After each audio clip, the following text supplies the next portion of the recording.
이 20부작 대서사는 고려 왕조의 운명을 완전히 뒤바꾼 가장 강렬하고 가장 잔혹했으며 가장 외로웠던 개혁군주 광종의 이야기입니다. 지난 13부 우리는 귀주대첩 이후 평화가 지속되는 고려 안팎 속에서 외척 이자겸이 자신의 딸들을 왕비로 보내며 왕의 장인이자 외할아버지라는 전무후무한 지위로 왕실의 권력을 농단하고 탐욕스러운 왕좌에 대한 야심을 드러냈음을 보았습니다. 국왕 인종은 아버지나 어머니뻘이 되는 장인이자 외할아버지 이자겸의 손아귀에 있는 꼭두각시 왕에 불과했습니다. 광종이 피로 닦아놓은 왕권은 풍전등화의 위기에 처했습니다. 탐욕스러운 이자겸의 전행은 도무지 끝을 알 수 없었고 고려 왕실은 왕의 자리를 직접 노리는 사상 최초의 외척 세력 앞에서 무력했습니다. 어린 인종의 내면에는 자신의 왕권을 되찾고 국가의 질서를 바로잡으려는 뜨거운 의지가 활활 타오르고 있었습니다. 하지만 그 뜻을 실현하기에는 이자겸의 세력이 너무나 거대했습니다. 오늘 우리는 그 위대한 변혁의 14번째 막을 열며 왕권을 침탈당한 인종이 고독한 고뇌 끝에 이자겸 타도를 결심하고 친위 세력을 규합하여 비밀스러운 제거 계획을 모의하는 과정. 그러나 그 계획이 발각되면서 이자겸 일파가 반발하여 궁궐을 불태우고 인종을 감금하는 극적인 이자겸의 난 발발 현장, 그리고 불타는 고려 왕실과 왕의 무력함 속에서 고려 왕조가 풍전등화의 위기에 처하는 역사적 순간을 스릴과 박진감 넘치게 추적할 것입니다.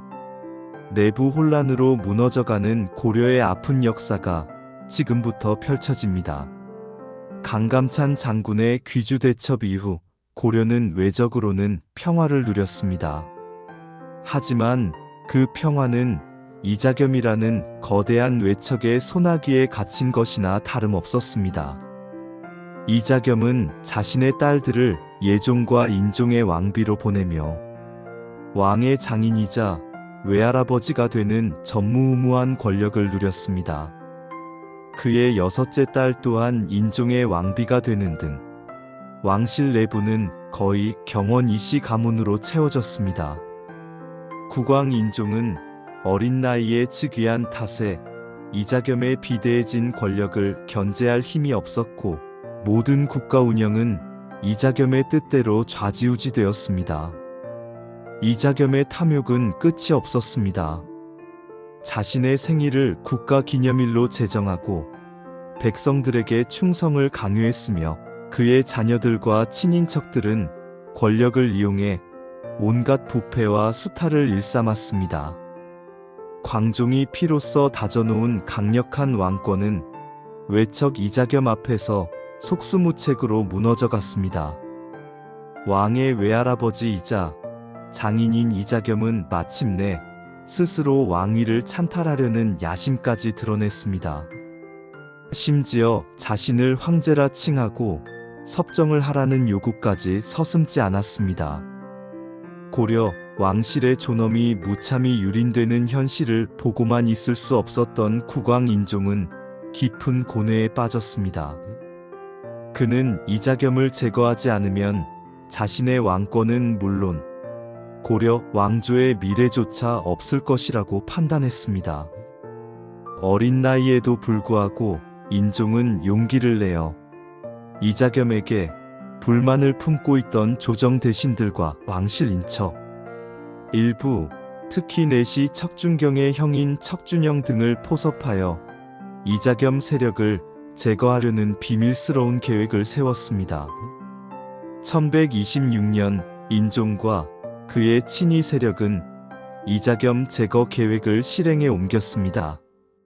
인종은 자신의 생모인 순떡왕후의 오빠이자 이자겸의 측근인 최탁 등 강력한 반대파를 먼저 제거하려 했지만 이 계획은 안타깝게도 이자겸 측에 누설되고 말았습니다. 그의 비밀스러운 계획을 알아차린 이자겸은 결코 물러서지 않았습니다. 오히려 선수를 쳐서 반격을 준비했습니다. 이자겸은 자신의 사위이자 신복인 호위군사 척준경에게 명령하여 대규모 병력을 동원해 궁궐을 포위하고 반대파를 진압하도록 했습니다. 1126년 이자겸이 발끈하여 척준경 등 자신의 군대를 이끌고 궁궐을 침공하면서 고려 역사를 뒤흔든 이자겸의 난에 발발했습니다. 이자겸의 군대는 왕을 위협하는 세력을 진압한다는 명분으로 궁궐을 장악했고 결국 왕이 거처하는 연경궁 등 왕궁의 주요 건물을 모조리 불태워버렸습니다. 밤하늘을 시뻘겋게 물들인 불길 속에서 고려의 심장은 새까만 재로 변했습니다. 이 끔찍한 사건으로 왕을 위해 싸웠던 친위 세력은 모두 살해되거나 진압당했습니다. 국왕 인종은 불타는 궁궐 속에서 간신히 목숨을 구했지만 이자겸에게 철저히 감금당하여 명목상의 왕조차 유지하기 힘든 상황에 처했습니다. 그는 이자겸의 자택으로 끌려가 모든 자유를 박탈당하고 사실상 폐위된 왕과 다름없는 신세가 되었습니다. 고려 왕조는 건국 이래 외척 세력에 의해 궁궐이 불타고 왕이 감금당하는 초유의 사태를 맞이한 것입니다. 광종이 피해 숙청으로 다져놓았던 강력한 왕권은 이자겸의 소나기 앞에서 속수무책으로 무너져 내렸습니다. 이자겸은 난을 성공시킨 후 그의 권력은 하늘을 찌를 듯 했습니다. 그는 자신의 생일을 인수절이라 칭하고 황태자 생일과 함께 경축하도록 했습니다. 이는 사실상 왕을 초월한 자신의 위상을 과시하는 것이었습니다. 고려 사회의 모든 것은 이자겸 일파의 소나귀에 들어갔고 왕권은 이미 무의미해졌습니다. 요나라 거란족이라는 강력한 외부 세력은 물리쳤지만 고려는 이번에는 내부의 탐욕이라는 괴물 앞에서 속수무책으로 붕괴될 위기에 처했습니다. 인종은 이자겸의 자택에 감금된 채 절망 속에서 밤을 지새웠습니다.